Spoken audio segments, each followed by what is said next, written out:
C'est-à-dire, à l'église, beaucoup de sœurs sont tentées à convoiter le fils du pasteur. Il s'est dit, ce sont un peu les stars de l'église, donc si je sors avec le fils du pasteur, les sœurs diront que je suis quand même l'élu de son cœur, c'est que je ne suis pas n'importe qui. Je sors avec le fils du pasteur. Et c'est aussi très dangereux parce que j'ai beaucoup d'amis qui sont fils de pasteurs qui ont connu ces problèmes-là. Il y a beaucoup de combats, il y a beaucoup de tentations, surtout. Comment vous vous en sortez? C'est dur. Hein. Franchement, honnêtement, c'est très très dur. Mais il faut avoir la maturité et surtout, comme j'ai dit tout à l'heure, j'en parlais, c'est le discernement.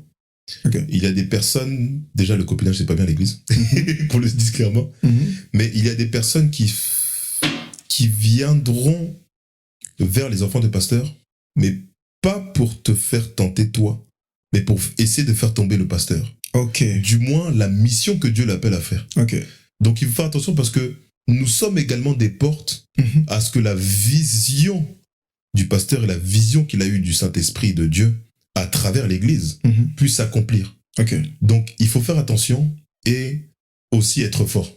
Okay. Parce que c'est vrai qu'on dit faire attention d'un point de vue spirituel, on dit que c'est dangereux et tout, etc. Ça peut ouvrir des portes et tout, etc. Mais être fort. Oui, ce n'est pas évident. Hein, parce que parfois, on a cette facilité-là de condamner, mais il y a certains combats, quand tu ne les as pas encore subis, tu ne vas pas comprendre. C'est ça.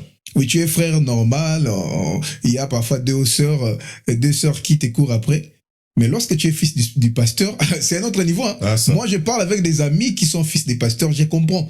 C'est un autre niveau parce que tous les regards sont braqués sur toi. Et comme tu dis, si tu n'es pas fort, c'est très compliqué. Très compliqué.